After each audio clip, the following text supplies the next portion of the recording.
Iya, artinya Setara kan dengan Bapa kan? Tuhannya Yesus. enggak lah. Ya kan begitu. Iya, enggak, artinya kan gini dia. Rohani Apa? itu kan berbicara tentang pengajarannya. Ya kan, pengajaran yang diajarkan Paulus kepada orang-orang Roma. Orang-orang Betul lah Korintus. Bangku, saya nggak menyangkal itu Bang.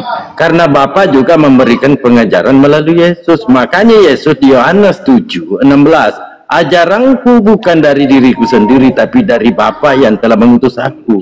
Jadi Yesus Iya, menerima pintar pengajaran. udah Pak Dalgo. Jadi pengajaran Paulus ini dengan pengajaran Bapaknya Yesus ini setara. Itu loh. Ya itu juga lah maksudnya si Paulus itu, Pak Dalgo. Ketika aku nggak hadir sebagai manusia, tetapi pengajaranku kan tetap hadir karena mereka. Iya, Karena pengajaran siapa ya? Itu coba. Tetapi secara rohani hadir. Aku sama seperti aku hadir. Itu jelas kok. Itulah. Luar biasa Paulus ini. Saya sudah dibayar oleh Paulus 25%, Bang. Jadi maka saya mau membela Paulus ini supaya dia mulus dijadikan Tuhan gitu loh. Jelas kan? Banyak dalil-dalilnya Pak. Tinggi Bang Dalboy. Hah? Lebih gereja lagi 10%, 25%. 25% karena ini wah dalam ini galiannya Bang Goto, dalam ini. Karena ini yang tidak pernah disampaikan bapak-bapak gereja bahwa kalau Paulus ini ternyata Tuhan yang tersembunyi. Ya kan tadi kan yang mampu membatalkan hukum Tuhan adalah Tuhan.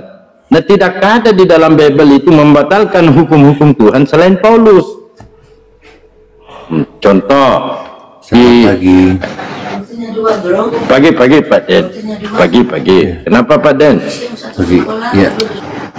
Sudah mengakui Paulus Tuhan juga Pak Den? Itu aku mau ngomong dulu tentang pembatalan hukum Taurat itu.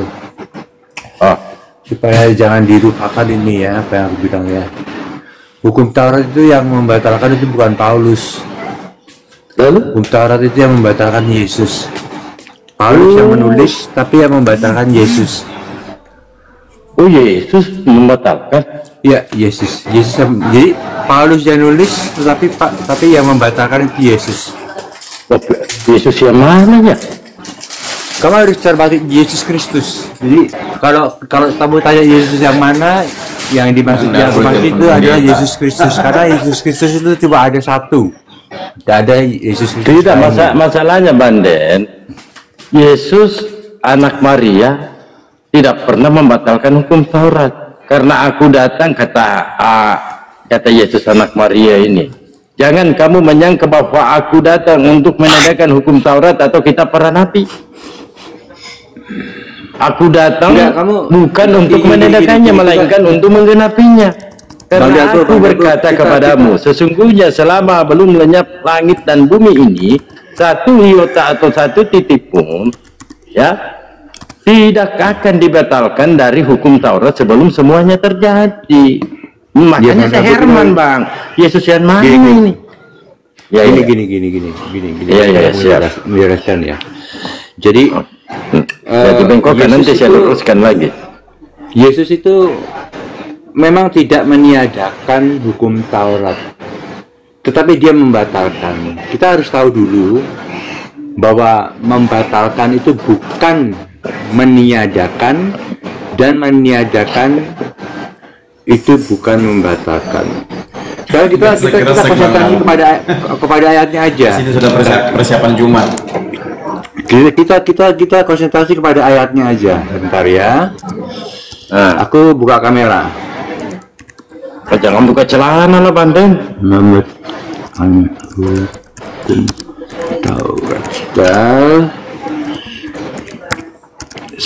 Kenapa aku bilang itu bukan Paulus yang membatalkan? Karena ayatnya tidak mengatakan aku telah membatalkan hukum Taurat.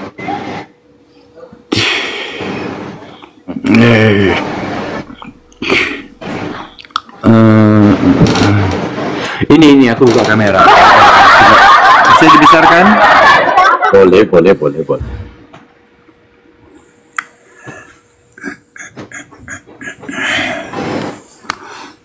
Jadi di sini kan di ayatnya ini Efesus 2:15 ya.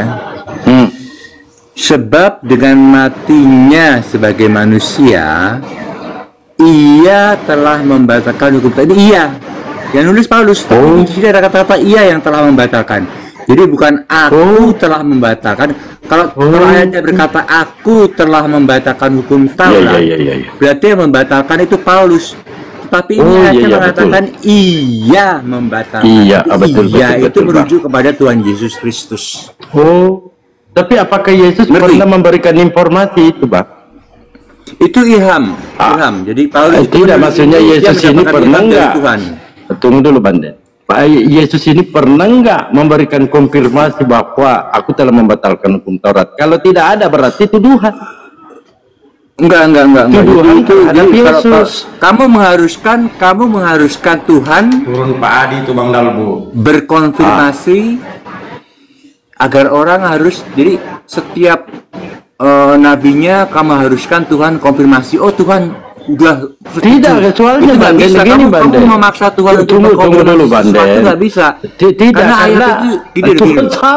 Kenapa aku berkata demikian? Karena semua yang tertulis di Alkitab suci Kristen itu diilhami oleh Tuhan, termasuk ini. Iya. Coba izin dulu, Banden. Kenapa saya pertanyakan hal demikian? Karena Yesus sendiri berkata, karena aku berkata kepadamu, sesungguhnya selama belum lenyap langit dan bumi ini, satu iota atau satu titik pun tidak akan ditadakan dari hukum Taurat sebelum semuanya terjadi. Ini perkataan Yesus. Maka ketika tidak ada konfirmasi dari Yesus bahwa dengan matinya Yesus hukum Taurat telah batal, enggak ada konfirmasi seperti itu, artinya ini tuduhan yang keji yang dilontarkan dari Paulus. Ya, jadi saya sudah menjawab. Ia telah membatalkan hukum Taurat. Jadi ayatnya itu tidak berkata aku telah membatalkan hukum Taurat, bukan? Tetapi ia itu adalah Yesus. Saya paham. Kalau ia ini rujukannya kepada Yesus. Tapi Yesus apakah ada memberikan konfirmasi terhadap pembatalan hukum Taurat ini? Sedangkan perkataan Yesus itu tidak pernah membatalkan hukum Taurat. Satu titik, satu iota tidak akan pernah ditadakan dari hukum Taurat. Kok tiba-tiba nggak ada pembatalan? Nggak ada ayat yang mengatakan bahwa Yesus tidak akan membatalkan hukum Taurat. Yesus ini berkata tidak akan meniadakan, tetapi bukan membatalkan. Satu kali lagi ini coba baca keseluruhan. Meniadakan. Di Matius 5:18.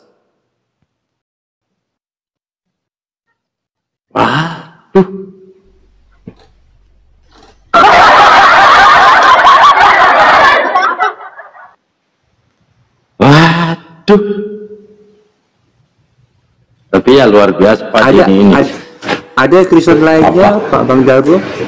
Oh, semuanya mencret. Karena adanya Pak Denny ini naik, kesempatan emas untuk Pak Adi ini lari. Ada Pak Denny naik. Pak Adi tadi itu bersyukur dia. Alhamdulillah aku ada bisa lari ini. Jadi sisa Pak Denny karena saya sudah menjelaskan. Karena Pak Denny menghilangkan pasien kami, maka terpaksa Pak Denny ini yang dijadikan pasien. Ya, kalau aku kan pasien permanen. Terus saya kasih menghilangkan pasien saya. Terlempar dia, saudara. Ya aku pikir juga biar mereka itu belajar. Jangan plongo kalau ditanya, repot. Ya, ini Preli. Selamat malam. Selamat sore. Ya, malam. Kristen Pak Oteni. Kristen. Kalian kadrun apa Kristen? Kami bukan kadrun, bukan juga Kristen, Pak. Karena Saya kadrun bukan- itu adalah Yesus. Saya bukan Jangan ortodoks. menghina Yesus lah. Anda harus pahami bahwa saya di sini pengacaranya Yesus. Atau naik juga menghina Yesus.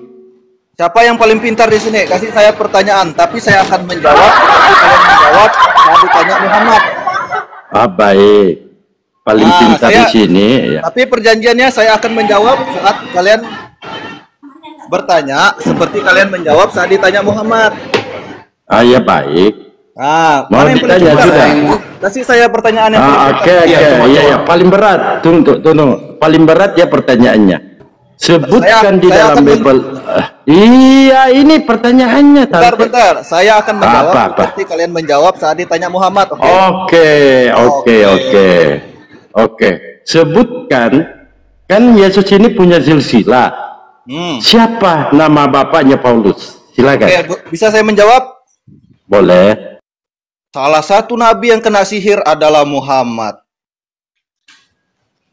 Penyihirnya itu Yesus.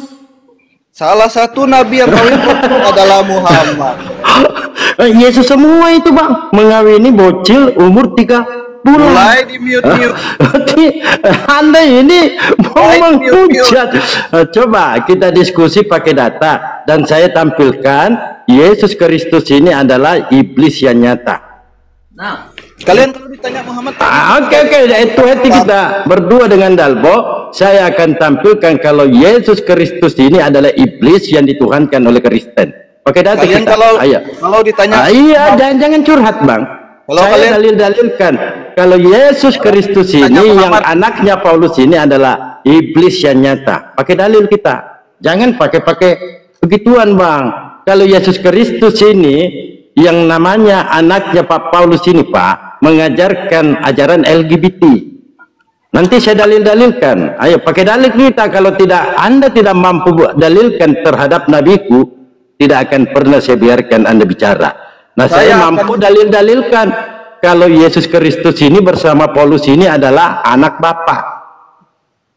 Yesus Kristus adalah anaknya, Paulus adalah bapaknya. kok di Pakai mute? dalil. Iya, pakai dalil. Saya mau Coba menjawab. pakai dalil. Nah, jawab. Nah, saya akan menjawab seperti kalian menjawab di saat ditanya Muhammad. Nah, disuruh jawab. Saya akan menampilkan, Bang. Saya mau menjawab. Paulus ini memberikan kepada anaknya yang bernama Yesus Kristus yang lahir di kota Daud, perawan suci adalah laki-laki.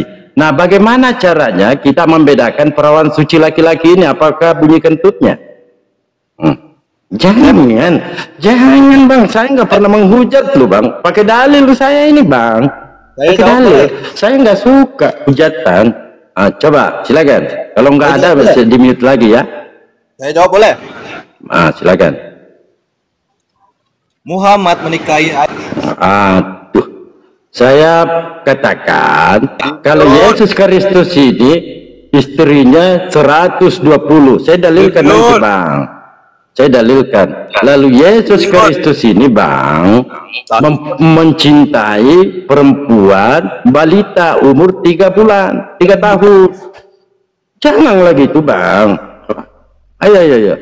Dalil-dalilkanlah. Jangan hanya ngoceh. Tidak ada saya jelas. menghujat.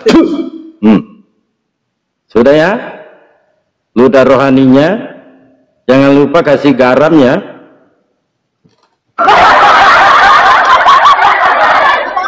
Kenapa sih ini Kristen ini sukanya menghujat? Ini catatan-catatan yang saya sampaikan tercatat semua di dalam Bible saudara. Bahwa ingat, Edis itu Bang Dalbu, muridnya Edis, wajar muridnya Edis.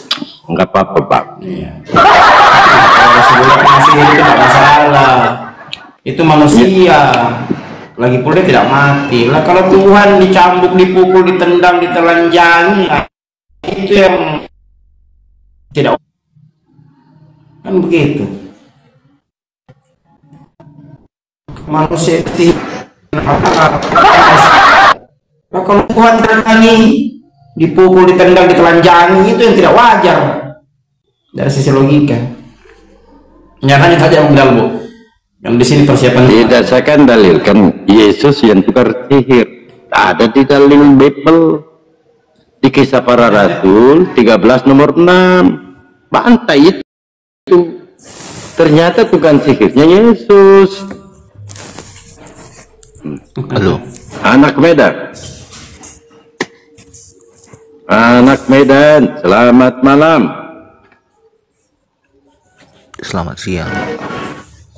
Kristen, Katolik. silakan Bang. Saya mau bertanya dulu. Kenapa kamu memuji Fadli tadi? Dia kan menjelaskan pendapat dia. Oh, saya nggak pendapat Bang. Kalau menghujat Nabi saya, apakah Anda bisa pertanggungjawabkan dalilnya di mana? Loh, sebentar. Itu pendapat di sini Bang. Ketika ada narasi bahwa Nabiku pedo, Anda harus tanggung jawab. Dalilnya di mana? Kalau saya mengatakan Tuhanmu ini pedo, saya punya dalil. Itu Bang, berdialog. Bukan tidak Anda tanpa ilmu naik mau menghujat. Saya nggak menghujat. Anda keberatan, gugat Google. Bukannya Google ini buatan cuplis? Ya enggak? Halo? Halo? Iya. Saya katakan, bukannya Google ini adalah buatan cuplis. Kenapa ada tersirat, tercatat di dalam Google ini, Yesus menikahi balita umur 3 tahun. Kenapa? Kata siapa begitu? Kata Bible, 1928. Apa dibilang coba? Yesus menikahi, bukan bocil sih, balita 3 tahun.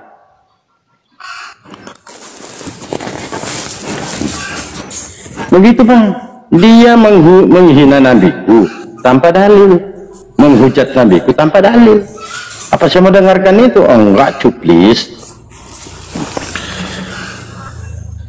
Kalau saya katakan Paulus Tuhan, mampu saya dalilkan, kan begitu. Apa yang dia mau jelaskan? Saya mau dengarkan hujatan-hujatannya terhadap nabiku. Bagaimana mungkin? Jangankan nabiku kalian hujat, Yesus saja anggap Anda Tuhan kan, kalian hujat dia.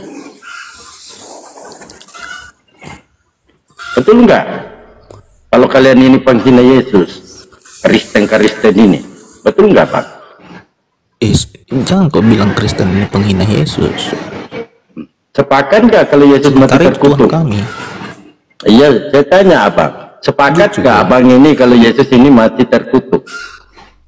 Mati tertutup. Mati terkutuk. Terkutuk. Bukan mati terkutuk dia. Yang tertulis gimana sih? Dia berkorban untuk menebus dosa-dosa manusia. Itu yang tertulis. Saya tanya, yang mati terkutuk di tiang kayu salib siapa namanya? Berdasarkan Galatia 3:13. Ini bukan maling kundang ini. Kalah maling kundang Bang. Maling kundang langsung aja dikutuknya. Nah ini dianiaya dulu lalu dikutuk. Bentar. Atas dasar apa kau bilang Tuhan Yesus itu mati terkutuk? Dasar Bible Pak. Data Bible mana? Nah, Bible Anda Galatia 3:13. Coba kau tunjuk sama saya. Di mana itu? Coba. Kristus telah menebus kita dari kutuk hukum Taurat dengan jalan menjadi kutuk karena kita, sebab ada tertulis, terkutuklah orang yang digantung pada kayu salib. Apakah Yesus mati di salib? Sebentar, itu bagi orang-orang yang tidak percaya sama Yesus. Makanya dibilang terkutuk. Saya tanya Bang, di sini jelas, terkutuklah orang yang digantung pada kayu salib. Begini. Siapa yang disalib Bang? Begini. Oh ya. Kok begini Bang? Kalau dibilang terkutuk, ada murid Yesus yang nggak percaya sama Yesus. Mereka yang saya nggak ada urusan murid Yesus Bang. Di sini dikatakan terkutuklah orang yang digantung pada kayu salib. Siapa nama yang disalib itu? Kau tahu nggak ada murid Yesus yang nggak percaya sama Yesus? Saya nggak peduli murid-muridnya.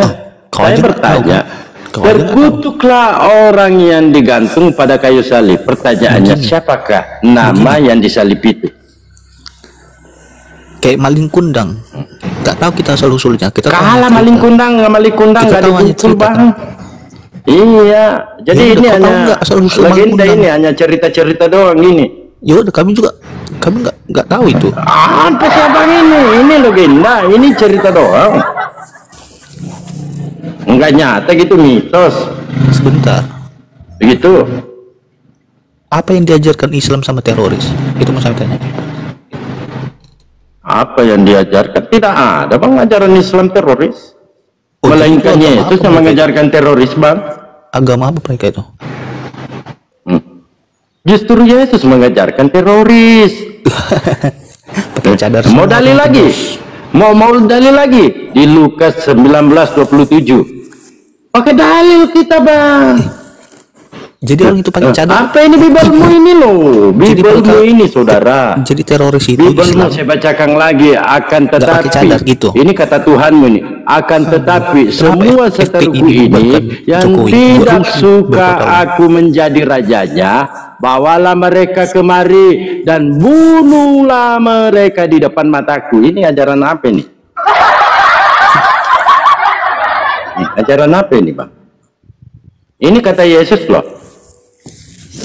Tahu kenapa Israel membunuhkan Islam? Iya, saya nggak nanya Israel. Beginilah kalian sifatnya. Ini apa maksudnya ini? Apa? Memang kau dodol. Udah, kau bilang pula. Kok dodol? Dikasih data Kristen teroris. dodol. Ada sejarahnya Kristen teroris dari perang salib. Kristen teroris. Ajaran kasih kawin itu ajaran dongeng, bullshit, ajaran comberan. Bullshit. Tidak ada Islam teroris. Tahu kenapa Israel kejikal sama Palestina? Begitu Israel, sifatnya. Izin dulu Bang Keto. Ini bahasa Israel. Kenapa Bang Israel? Enggak, Kenapa, Bang? kawan-kawan Kristen kenapa sih membahas yang begini di kumal-kumal diskusi? Gak apa-apa, Enggak, kita enggak ada tampil ilmu dulu kamu satu ya, kali. Bang? Kawan-kawan Kristen Kita ini tampil muncul satu tidak kali pengetahuan dia. apa-apa ya? Di kumal-kumal Iya, betul. diskusi begini, kau membahas tentang itu, Bang. Yang menjajah kami di Asia ini, karena kamu kan bukan Asia tuh, kamu bukan orang Indonesia kamu. Yang menjajah kami di Asia ini Kristen. Malaysia, Brunei, Singapura, Indonesia, Filipina, dijajah oleh orang-orang Eropa sana. Kristen mereka. Jangan membahas yang begitulah, Bang. Berbicara yang ada edukasi sama netizen. Ketika Anda dipertanyakan tentang Yesus, ya jelaskan. Baru Jangan kau kesana lagi kesini. bilang Yesus disalibkan terkutuk, goblok. Ya, Tulis Bang. tertulis dalam Galatia 3 nomor 13, yang digantung di kayu salib adalah orang terkutuk, kata Paulus. Dalam 1 Korintus 12 nomor 3 bahkan disebut namanya oleh Paulus, terkutuklah Yesus. Itu yang ditanya sama Bang Dalbo tadi. Paulus itu murid Yesus yang tidak percaya sama Yesus. Tidak ditanya Yesus Paulus ini murid atau bukan, Bang. Yang di sini dikatakan yang terkutuk di salib adalah Yesus, kata Paulus. Iya. Layak enggak seorang manusia dikutuk oleh manusia, apalagi seorang Tuhan? Sebentar, jadi cerita maling kundang kenapa kalian percaya? Tidak ada kaitannya maling kundang di sini, Bang. Sudah aku bilang Kan tadi, diam ini belum? kumal diskusi. Kalau Anda seorang Kristen, Sebentar, maka coba kenapa maling jelaskan kundang kalian kekristenan percaya? Anda. Di sini terkait dengan agama, bukan maling. Maling kundang kenapa kalian percaya? Cerita itu.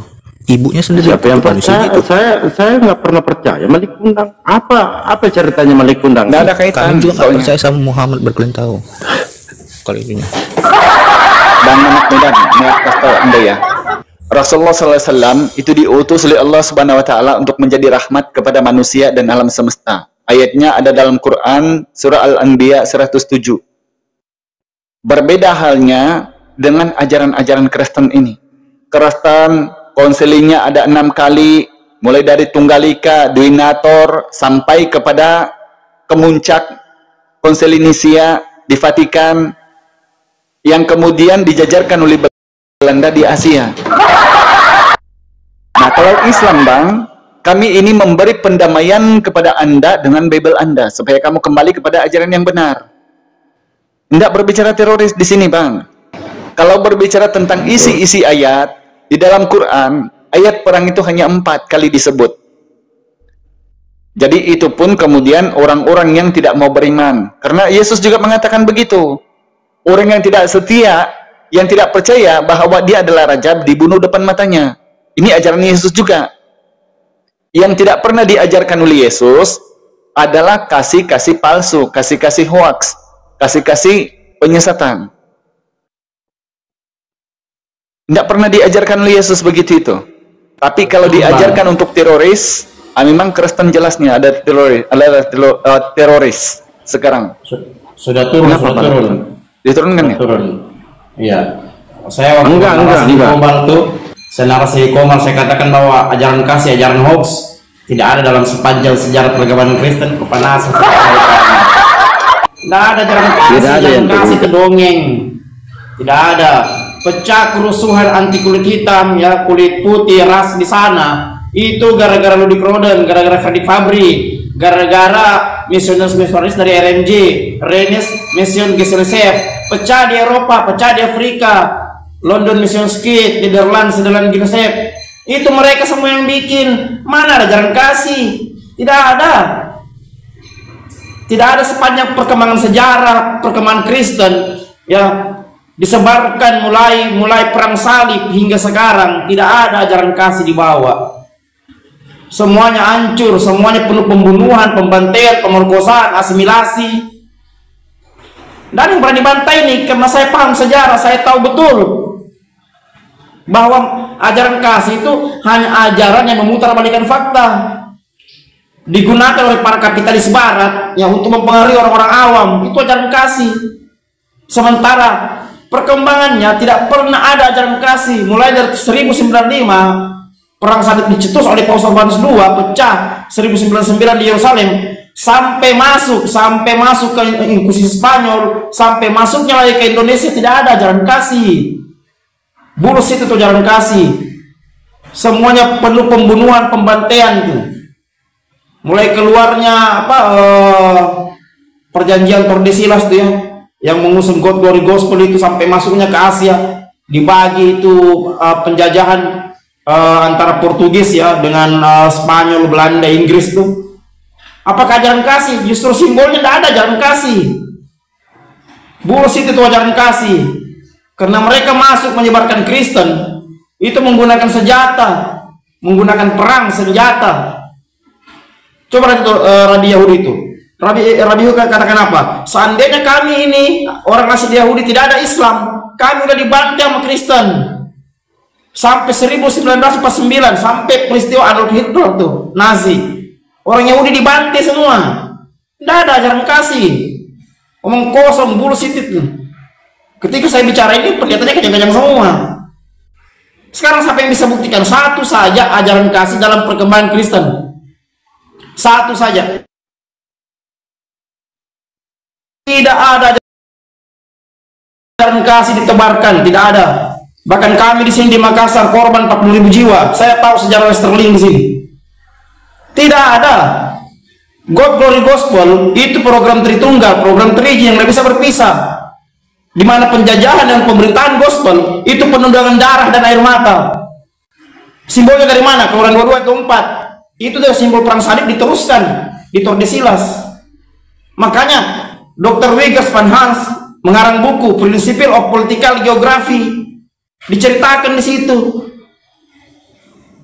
Ajaran kasih nonsen, bullshit. Tidak pernah terjadi dalam perkembangan sejarah Kristen. Tapi coba lihat Islam masuk ke Indonesia, jalur damai, perdagangan tuh. Beda Kristen. Mulai masuk di Tapanuli, masuknya di Banten, masuknya di Ambon, Maluku.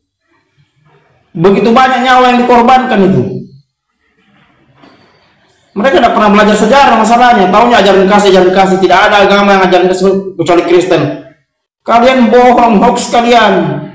Makanya saya katakan Bible kalian itu hoax semua. Mulai buka hoax, tengah hoax, tutup hoax. Karena kalian tidak belajar sejarah. Apa yang tidak hoax dalam Bible kalian? Ajaran kasih sudah hoax. Mana ada ajaran kasih? Pernah ada ajaran kasih. Bahkan negara-negara sekarang realitanya ada yang dasar negaranya pakai ajaran kasih. Kalau ada yang pakai ajaran kasih, hancur negara, hancur peradaban manusia. Justru yang dipakai hukum Islam, ajaran Islam. Beberapa negara, terutama agama Islam, negara-negara Islam, semua hukum Islam digunakan, dipakai. Bahkan negara yang non-Muslim menggunakannya, hanya konteksnya berbeda, prosesinya berbeda. Dipenggal kepala Anda dengan ditembak mati, sama-sama mati. Tapi coba lihat ajaran kasih. Ada yang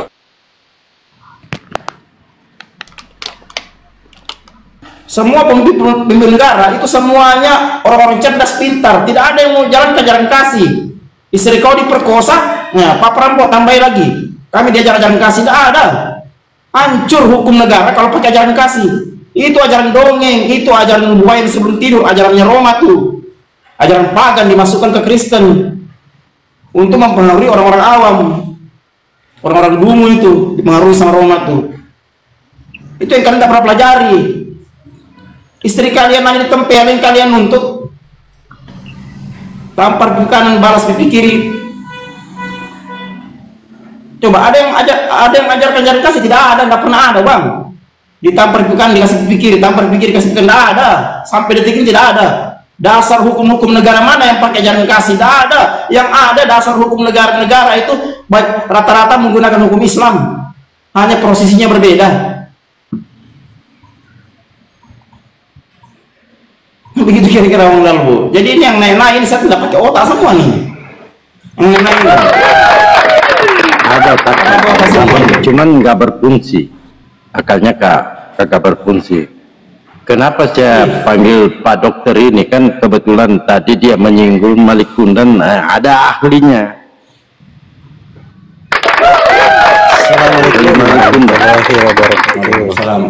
Waalaikumsalam warahmatullahi wabarakatuh. Pak Dokter Malik Kundan, silakan.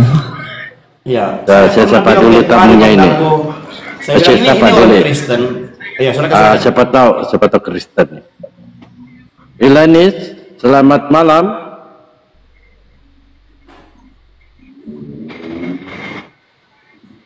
Pak Ilanis.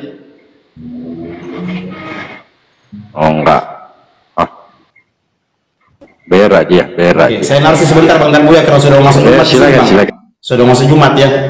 Oke, saya saya juga. Teman-teman Kristen, ya, kalau kau bilang ajaranmu itu ajaran kasih, kau belajar sejarah-sejarah Serikat Penginjilan, ya. Nih, ada London Mission Skate, ada Mission Skate Afrika. Bang Gatot, sebelum lanjut, saya mau titip Komal dulu, kan ada lidah ya, beda waktu kita. Saya di sini mau sholat Jumat. Lanjut dulu lah, ada berapa moderator di sini? Silakan, lanjut. Standby. Ini jadikan moderator dulu Bang Dalbo, yang kemarin ke band. Oke. Jadi saya hanya waktu 5 menit ya, saya akan jelaskan sedikit sejarahnya. Jadi ada 4 serikat penginjilan ya, ini yang menjalankan penginjilan di seluruh dunia. Yang pertama London Mission Skate ya. Yang kedua itu adalah Mission Skate for Afrika. Yang ketiga Netherlands Sederland Genosep. Yang keempat Rene Mission Gesellschaft. Keempat ini ya tidak ada membawa ajaran kasih, yang ada ajaran perpecahan. Saya akan membawa dua dari serikat penginjilan ini. Yang pertama Netherlands Sederland Genosep, didirikan 1828 ya di Belanda, sementara Rene Mission Gesellschaft didirikan juga 1828 di Jerman. Kita lihat Rene Mission Gesellschaft ya, direktur pertamanya itu John Christian Walkman. Lalu direktur keduanya Ludwig Roden, direktur ketiganya Ferdi Fabri. Coba lihat. Mereka menggunakan ayat Bible, terutama dari Kejadian 9 ayat 25 untuk membuat kerusuhan, terutama di Afrika dan Eropa. Pecah perang anti ras di sana itu gara-gara kedua ini. Lalu masuk ke Indonesia, diambil oleh Belanda ya, masuk ke Indonesia RNG ya, masuk dibawa Gary Van Hassel, William Hine. Orang-orang ini adalah kakak-kakak dari Nomensen, pendiri HKBP. Orang-orang ini kalau abang baca sejarahnya ya, pecah perang di Aceh, pecah perang di Banten ya, ini gara-gara mereka nih semua nih yang menjalankan politik-politik divide and impera. Ini mereka semua nih, RMG ini. Tidak ada ajaran kasih, Apalagi ketika masuk Hembardus Cornelius Klinkert, pernah baca sejarahnya, yang yang menerjemahkan bahasa Bible, ya, Bible bahasa Belanda ke bahasa Melayu rendah. Ini dari Nederland, Sudetenland Belanda. Coba lihat tuh, pecah perang di Jawa gara-gara nih orang nih. Coba pelajari sejarahnya nih. Tidak ada ajaran kasih kalian. Kenapa? Ayat-ayat di Bible digunakan untuk mendiskreditkan orang Asia. Dari Kejadian 9 itu ya, ayat 25, di mana di situ Nuh dikatakan mengutuk Ham anaknya karena Ham melihat dia telanjang. Menurut mereka ini teologinya Erenja dengan Nederland Saudara Genesaet, orang-orang Asia ini adalah turunan Ham yang harus jadi budak. Nah, dengar kalian ini. Jadi mereka harus jadi budak oleh turunan Sem Yafet, karena Nuh berkata, karena Ham ini dalam Kejadian 9 25, 26, 27 karena melihat bapaknya telanjang. Ini diambil dari orang-orang Erenja ini, teologi ini. Jadi mereka menganggap semua turunan Ham harus jadi budak turunan Sem dan Yafet. Nah, sementara turun Ham ini adalah orang Asia dan Afrika. Mereka menggunakan Bible untuk melakukan penjajahan. Keluar perjanjian Tordesillas, itu dasarnya dari sini semua. Silakan baca itu Principle of Political Geography karya Dr. Wiggers itu, beli di Amazon sana kalian. Tidak ada ajaran kasih kalian. Kalian menggunakan Bible untuk menjajah, untuk mengeksploitasi, untuk merampas negara orang. Jelas sejarahnya, jelas bukunya, yang tulis bukan profesor Islam, tapi yang tulis profesor Kristen sendiri. Kalian beli bukunya baru baca. Nonsen ajaran kasih. Tidak pernah, apalagi Indonesia terlalu banyak, berapa juta ini rakyat Nusantara yang harus mati dibantai karena tidak masuk Kristen. Kenapa? Karena di sini kiai-kiai kami, santri-santri kami melawan. Bahkan di Makassar sih dikorban 40.000 jiwa itu. Sering saya singgung dari tahun lalu itu. Ada yang pernah baca sejarah Westerling di sini. Yang monumennya besar itu di Makassar tuh. Itu salah satu itu, satu lubang itu 40.000 jiwa itu. Tidak mau mereka masuk Kristen. Saking kuatnya akidah mereka. Kalian ngomong depan saya ajaran kasih. Tidak ada, saya tidak berbicara iman bang, baik Kristen, Islam, Hindu, Buddha, tidak. Saya berbicara fakta-fakta, data-data. Serikat-serikat pengajian kalian, ya, yang berdiri yang 4 nih, ya, bukan membawa ajaran kasih, tapi membawa ajaran perpecahan. Ribuan jutaan orang-orang Afrika dibantai di Amerika, di Eropa, yang kulit hitam semua ini. Ini gara-gara RNG, Serikat Penginjilan RNG, Rene Mission Gesellschaft. Belajar sejarahnya. Gara-gara Ludwig Roden, gara-gara Fanny Fabry, gara-gara John Christian Lockman. Di sana banyak orang kulit hitam mati dibantai gara-gara mengambil Bible sebagai dasar. Kejadian 9 ayat 25, 26, 27. Belum ambil lagi dari Keluaran 22, 24 tuh, simbol perang salib. Tidak ada cerita ajaran kasih, itu ajaran dongeng, serigala berbulu domba. Berani kau bantai ini sejarah. Saya tidak berbicara iman di sini, bang. Saya berbicara fakta-fakta sejarah, realita yang terjadi di masa lalu.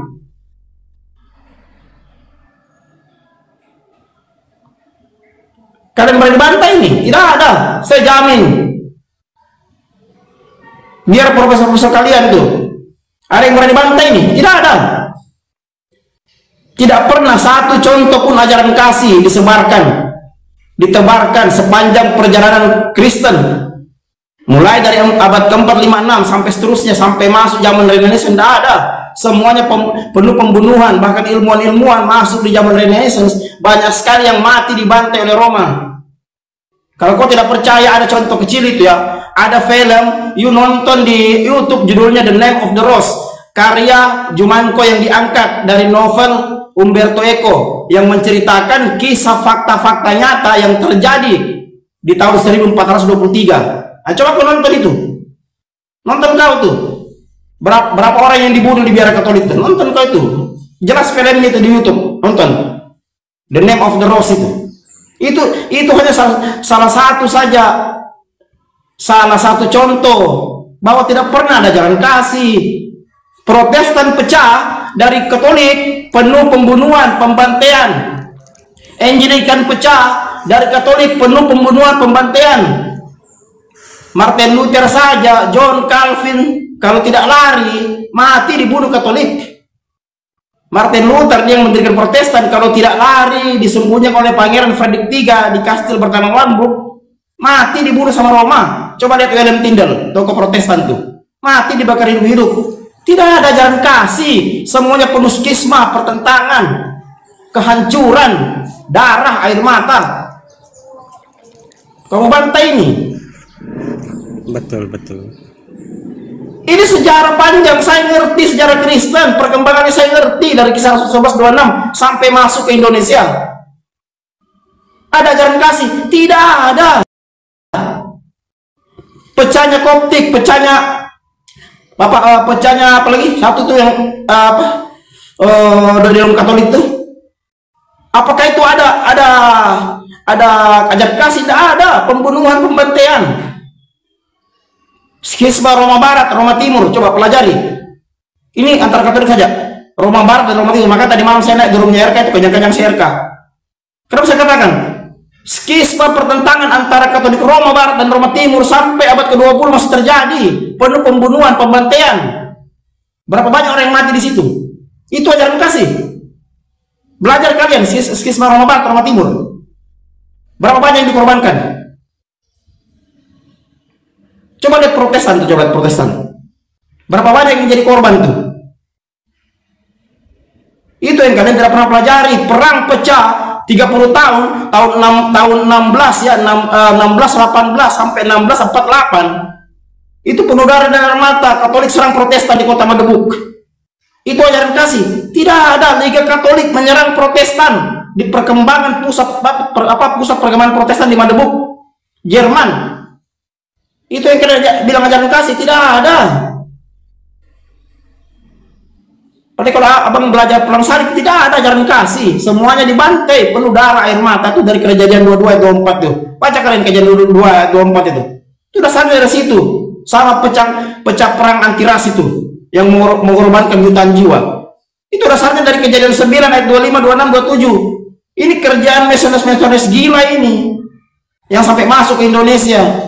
Hanya membawa pertentangan. Menurut mereka, orang Asia turun Ham, harus dijajah, harus jadi budak, karena kami turun Sem dan Yafet. Orang Ham, orang Asia, Indonesia, Malaysia, Brunei, Jepang, dan yang lain-lain harus kami jajah. Afrika harus kami jajah. Kenapa harus kami jajah? Karena mereka turunan Ham, bukan turunan Yafet. Dari mana? Dari Bible mereka ambil. Ini mesos-mesos kurang ajar nih. Ini semua serikat penginjaran kalian nih, yang menghancurkan peradaban dunia. Berapa banyak korban itu, kerusuhan anti ras tuh? Gara-gara siapa? Itu tadi saya sebut namanya, Rudy Croyan, Fred Fabry, John Christian Lockman, William Hine. Coba mana satu bukti ajaran kasih mana sepanjang perkembangan Kristen? Sampai Komencer cari, tidak ada. Pecah ini, pecah denom, semuanya penuh pembantaian. Perang pecah di kota Magdeburg gara-gara Protestan melempar delegasi Katolik keluar dari jendela. Mati patah tulangnya tuh. Baca sejarah. Pecah perang 30 tahun. Tidak ada ajaran kasih. Semuanya perlu pertentangan. Lebih parah ketika Protestan pecah dari Katolik. Kalau abang baca sejarahnya, berapa ribu orang mati di situ. Hanya kalian terlalu sok dengan ajaran kasih, sementara agama kalian tidak disebarkan dengan ajaran kasih. Agama kalian disebarkan dengan pembunuhan, pembantaian, pemerkosaan, asimilasi. Sampai ke Indonesia, nggak ada cerita ajaran kasih, nonsen, omong kosong, bullshit, ajaran comberan. Saya mantan Kristen, saya mantan dari dalam. Kalian tidak bisa bantah sejarah karena ini realita yang terjadi. Kalian itu hanya dibodohi dengan satu doktrin dogma yang sebenarnya kalian tidak tahu dari mana asalnya. Sampai detik ini saya minta sama mereka nih, akademisi Kristen, sebutkan satu contoh saja ajaran kasih sepanjang perkembangan agama Kristen mulai dari abad keempat sampai abad sekarang. Contoh satu aja saya minta kalau ada. Makanya banyak baca-baca buku karangan profesor kalian. Jangan Bible pun kalian ketekin. Baca itu buku karangan Dr. Wigert, Hedrick Good, Peter Wiener, baca semua.